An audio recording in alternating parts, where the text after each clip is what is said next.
राहुल की भारत जोड़ो यात्रा से घबराया विपक्ष। बीजेपी के लिए क्यों है राहत की बात। भारत जोड़ो यात्रा में अपना फायदा देख रही है बीजेपी। राहुल की यात्रा से बीजेपी को केरल तेलंगाना में बड़े फायदे की उम्मीद। केरल में वाम दलों को दिख रहा है सबसे ज्यादा नुकसान। राहुल गांधी भारत जोड़ो यात्रा निकाल रहे हैं। तमिलनाडु के कन्याकुमारी से शुरू हुई ये यात्रा अभी केरल में चल रही है। 1 अक्टूबर को ये कर्नाटक पहुंच सकती है। 150 दिन तक की पैदल यात्रा है। यात्रा में जबरदस्त भीड़ जुट रही है। ये भीड़ में उत्साह बढ़ा रही है तो बीजेपी भी खुश दिख रही है। चिंता में विपक्षी दिखाई दे रहा है। भारत जोड़ो यात्रा को लेकर सबसे पहला हमला दिल्ली में कांग्रेस की सबसे बड़ी सहयोगी वामपंथी पार्टियों ने ही किया है। सीपीएम ने कांग्रेस पर तंज कसते हुए कहा कि भारत जोड़ो यात्रा निकाली है तो केरल में क्यों, यूपी बिहार में क्यों नहीं। केरल में 3 सप्ताह राहुल गांधी रहेंगे, लेकिन बिहार में 1 घंटे के लिए भी नहीं। यूपी में सिर्फ रस्म अदायगी होगी। केरल छोटा राज्य है, फिर भी 3 सप्ताह तक राहुल की यात्रा का यहां रहना वामपंथियों को रास नहीं आ रहा है। केरल से ज्यादा समय यात्रा कर्नाटक में रहेगी, जिसे लेकर जेडीएस सवाल उठा रहा है।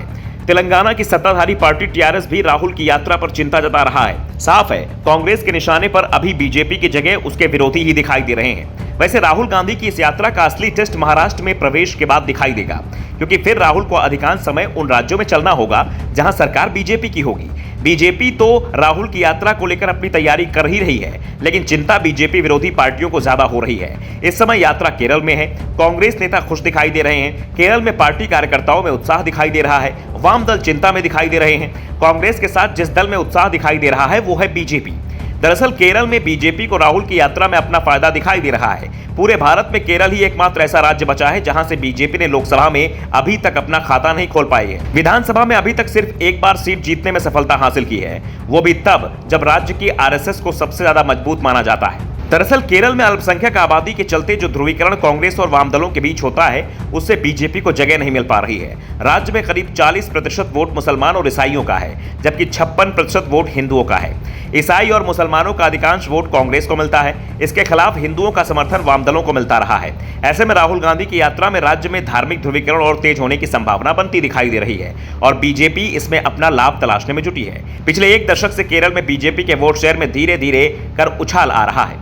केरल में बीजेपी के वोट बढ़ने की रफ्तार बंगाल की तरह चल रही है। पार्टी को लगता है कि बस एक मुद्दा हाथ में आना है और पार्टी का वोट एकदम से छलांग मार जाएगा। यही बीजेपी के उम्मीद की सबसे बड़ी वजह है। बीजेपी को 2011 के विधानसभा चुनाव में 6.03% वोट ही मिले थे। 3 साल बाद 2014 के लोकसभा चुनाव में यह बढ़कर 10.85% हो गए थे। 2016 के विधानसभा चुनाव में भी उसे 10.6% वोट मिले और 1 सीट भी पहली बार मिली थी।